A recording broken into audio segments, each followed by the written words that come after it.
Welcome to Killing To Binge. This is the show where both Kara and I put a list of movies together for you to watch, and they're in a certain genre that we give you, and yeah, they're not our favorite movies, but, you know, they have flaws, and there's nothing wrong with that. We still enjoy them for what they are. So here we go. The genre for this is psychological horror. Go ahead and say hello. Hello. Hello. You chose Invisible Man. Tell us why.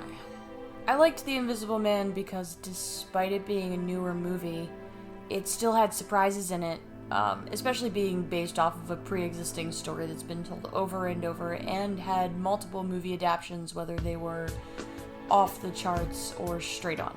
Hollow Man? Hollow Man there. This is the way better Hollow Man.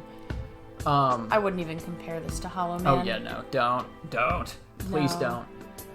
You also chose Blair Witch Project.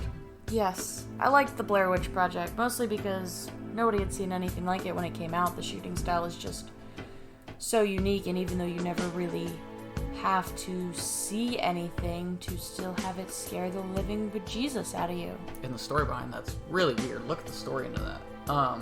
We both chose Hereditary. That's just an all-over freaky as hell movie, and the whole time you have no clue what's going on. Like The Invisible Man, probably even more than The Invisible Man, it makes you just gasp multiple times, which is hard to achieve, especially with newer movies. I mean, we've pretty much seen everything under the sun at this point.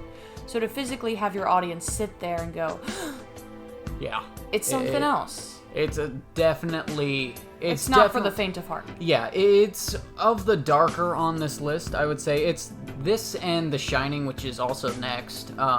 They're very head together. They're both shot so incredibly. That's why I love it. I wouldn't even think The Shining as darker, even though the story is darker, just because of... I mean, it's still amazing how old the actual film of it is.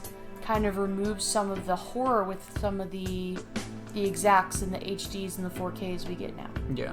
Well, so I'll say Hereditary is also like Invisible Man. Like, there's a gasping moment in that movie, and it's not even far into the movie, and from that point on, with it very early. I mean, there's multiple. It's just that biggest one is right away, and that's what really draws you into the entire movie.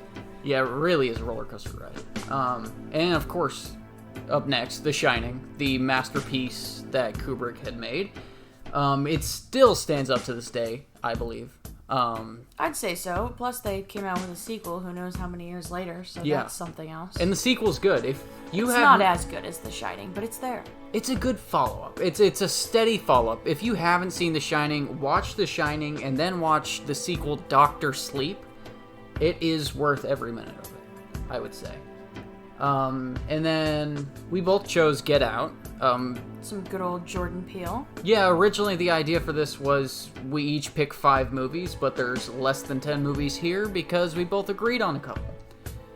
Jordan Peele's amazing. He is doing the new Twilight Zone. He, after this, released Us. He's just constantly putting out this great psychological horror vibe that I just hope he makes more. I think the impact of him doing it personally, since he's such a comedy personality, is just the fact that he could create something that scares you. It's astonishing. It is a great movie. And then I chose Jacob's Ladder next. Have you seen that? No, I haven't seen that one. No, so Jacob's Ladder is a trip of a movie. Very, very heartfelt, but very, very evil in a sense. It will definitely have you twisting and turning.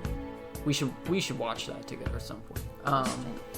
I also chose a movie called Unsane, completely shot, I believe, allegedly. I didn't look into this right before, but I believe it's all shot on iPhone cameras.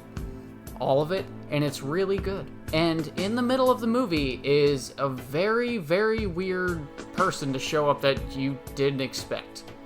Like, in the very middle of this movie, for very little time, there is a person that shows up, and you would never see it coming. And right after that, I chose Lighthouse, because Lighthouse it's an indie movie. It's artsy, it's very artsy, and it's shot very differently. I mean, it's all noir, isn't it? Yeah, it's all shot in black and white. It's why it gets rid of the wide shot and everything. I love the the White House. Yes, I love the Lighthouse. It's different. It's very different. If you're looking for something to sit and watch, and you'll definitely be entertained the whole time, but it's different. So bear with it. That is about it for this list of movies. This was psychological horror. Gosh, what a word. And this is Killing to Binge.